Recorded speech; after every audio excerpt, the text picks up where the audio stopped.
Yo, it's me, Danchou. Welcome back to the Hideout, you guys, and I'm so glad you guys can make it. We are back with the Jujutsu Kaisen chapter review from a break from last week. We now have chapter 175, and Yuta versus the Roach is continuing, and I love to see it. Gege always does a good job of coming back from a break and just snapping on a fight or snapping on whatever Gege wants to bring. And of course, Yuta versus this Roach just did everything I needed to do, especially with the first few pages, just straight hands, no words. Like, this is the Culling game. You know, this is high stakes battle.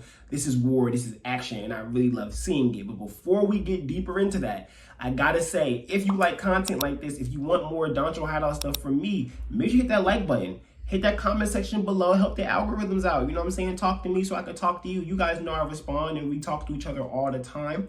And also, hit the subscribe button if you're new here. But I'll remind you just in case you forget. All right, cue the intro.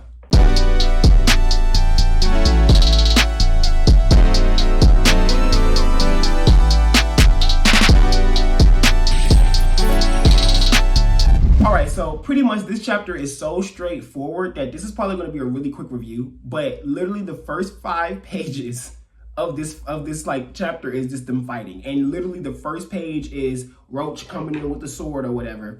And I just find it so cool that Akutami is able to make these special grade curses, even though something that's literally a roach, feel kind of human. Like, just seeing how Roach likes to move and how Roach is trying to dodge Yuta's attacks, how the Roach reacts to things Yuta does. It does feel human, you know. These special grade curses, they are like really close to humanity, even though we know they are not humans, and we already know what that bag of, you know, stuff is like. We're dealing with Jogo and things of that nature. But it still just is really cool to me that Gege is able to do this with these characters, especially something like a cockroach that's a special grade. You know what I'm saying? This reminds me kind of the grasshopper too that Yuji was fighting, that was talking about how smart it is, etc., when it really was an idiot. You know, it's those type of things that just really hone in Gege Akutami's writing of these curses for me. And I just really love that stuff. But with this fight, we have Yuta going in, though. Like, this Roach had nothing on Yuta. Like, absolutely nothing on him in them first 5 pages. And Yuta thinks to himself, after dealing with them first 5, after he roughs him up a little bit, hits him with that hula move, you know what I'm saying, and sends him flying. And then the Roach tries to, like, fly under the little bridge thing and, like, fly up to get, like, you know, that airspace, that height on Yuta, and Yuta jumps on top of the bridge, breaks off a piece of the fence, and throws it at it. Like, that type of stuff is so hilarious. Like, we all done seen a bug, maybe specifically cockroaches, I know I have, but we all seen a bug, maybe specifically a cockroach, like I said, and took something and go, oh my God, and throwing it. So, like, stuff like that to me is hilarious because it's, like, kind of relatable. You know what I'm saying? Like, it's, like, just simple things. Like, for all we know, Gege could have said, oh yeah, he got to throw something at it. It's a cockroach. That's all Gege was thinking, and so then Gege drew that in there. But it or it could have just been Gege wanting to do good choreography. Either way it goes, I think that's what makes it so intriguing and so interesting, that it has those moments where you can look at it either side and go, oh, look at that, that's really awesome. And after that, pretty much, he even takes off his arm. So then Roach pretty much uses, you know, reverse curse technique to try to get his arm back together. And then, yeah, it does like this tornado blood thing, similar to like Megumi's Chimera Shadow Guardian inside Dagon's domain, and how it like circled up like a tornado and it's like standing on top or whatever, and it's looking down at Yuta.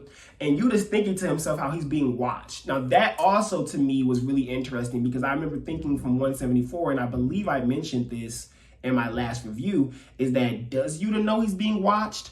Are we going to see that Yuta knows he's being watched? Or are we going to try to see them sneak up on him and then he's like, no, I knew you were there the whole time? Well, this now we know, like, he thinks to himself, okay, I'm clearly being watched. So I don't want these people who are watching me to know all my cards, right? So he leaves Rika to go defend the stadium, which is insane, because they think that Rika is a Shikigami. Like, they think that Rika is just a Shikigami that he can summon and use to fight with, right? They don't fully understand how sentient Rika is. So he literally just leaves Rika to go and fight, not fight, but really defend that stadium, which is really cool, because he is using just his curse energy and his skill level to fight this Roach. He ain't asked Rika for no help, none of that. So for all we know, the next fight with this homegirl, Rika could play a really huge role in what's going on with that. That also makes me feel like when he killed Drew, the other guy, he probably didn't use Rika for that either. He probably just, like we seen,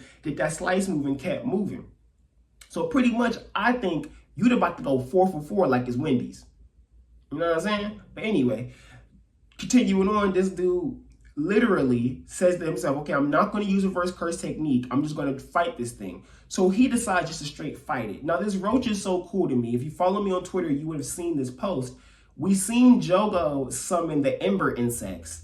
And then we see this special grade summon the earthen insects. So cool. I want to see more of that. I want to know the lore behind that. I want to know why curses can summon these elemental insects. Like, I find that really cool. And the fact that the last time we seen it was a special grade curse like Jogo fighting Gojo. And now we see it with a special grade cockroach curse fighting Yuta. I think that's an obvious parallel Gege's trying to make there. And I just love that. Like, I love Yuta. I love Gojo. And I just love that that's still going. You know what I'm saying? And the earthen insects were so cool. Like, their design is so creepy. Big nuts, big nuts, little curses. Then like then the Roach summons them and they start spitting out, I guess, this blood of some sort, right? I'm assuming it's some type of blood or something that's like supposed to swirl around Yuta and try to keep him in place. I guess what it was trying to do did not work. Yuta just gets through that and offs the insects. But that was really the Roach trying to get his sneak in with the sword. So he tries to use the festering life sword, which is crazy that a freaking curse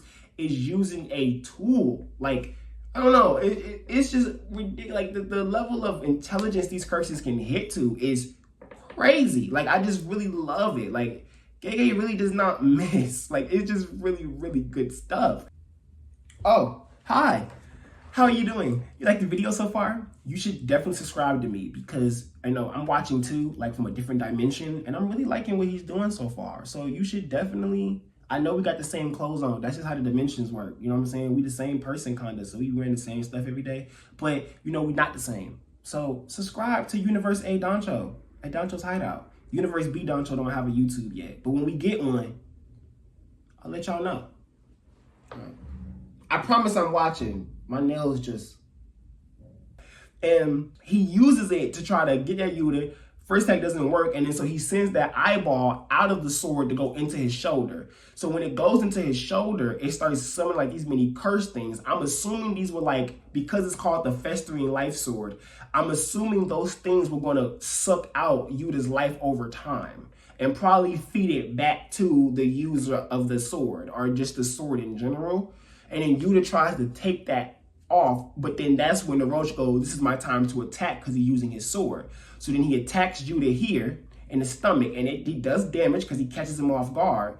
And then the Roach is thinking, okay, yeah, time's up. And homegirl who's watching and the home dude are like, okay, yeah, this is over. He's about to get devoured. Specifically, homegirl says he's about to get devoured. So then Roach goes in for that bite move, and Yuta just goes straight Pharaoh unhinged. I'm sorry, straight Pharaoh and unhinged, straight just not caring. You get what I'm saying?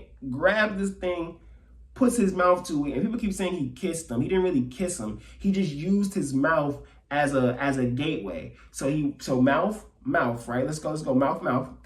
And then in between, I know that looked weird, right? In between, you have the curse energy, the reverse curse energy, aka really positive energy. You get what I'm saying? Positive energy going straight from Yuta's mouth, his brain, mouth, into the curse's mouth, into his brain, weakening it, setting it up to be automatically killed, breaking his body down, and knowing that Yuta did that, he output it into it and then pulled at the curse, what's the name of it, to basically break him apart. Now, there's two things I'm thinking of here. Of course, Yuta used the reverse curse technique because he had to, right? When he really didn't want to. But the second thing I'm thinking here is that the people there, he probably wasn't trying to actually show that it was reverse curse technique being used. I think he wanted to make it look like he just ripped the man apart. You get what I'm saying? Clearly, that might be wrong because he healed himself after. So if you're healed after and they just watch you do all of that, their knowledge and common sense are going to hit them with, oh, he can use reverse curse technique. Now, what he's probably not trying to do is show them that he can output it, but they already know you can output it. They just watched you do it. They were able to dissect it to understand that's what he did. So right there, Yuta gets his 5 points and he kills off the cockroach. And then homegirl appears next to him and was like, you can use reverse curse technique, thinking she's like dropping some bomb on him, like, yeah, I know what you can do.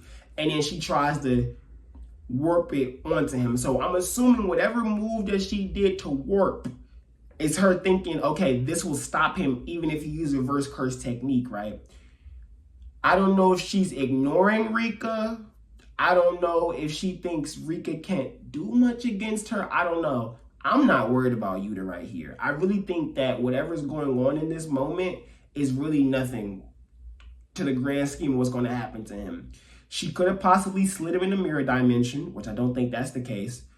She could have possibly just warped the sky to be able to move down and probably grab him or something like that. I have no idea what this woman's ability is. And I think this is the least that we've seen of an ability like this before we can really start dissecting things.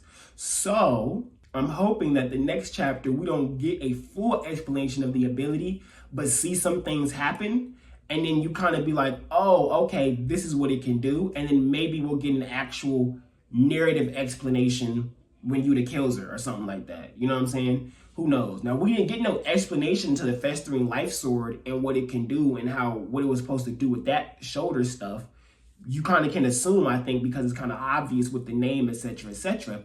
So maybe we'll get something like that with her and her ability. But I don't know. Who knows? We didn't get the Roach's special ability described and what he could do. But I think we did. The parthenogenesis stuff. JK. So other than that, there really isn't much that I can really go off of. You know what I'm saying?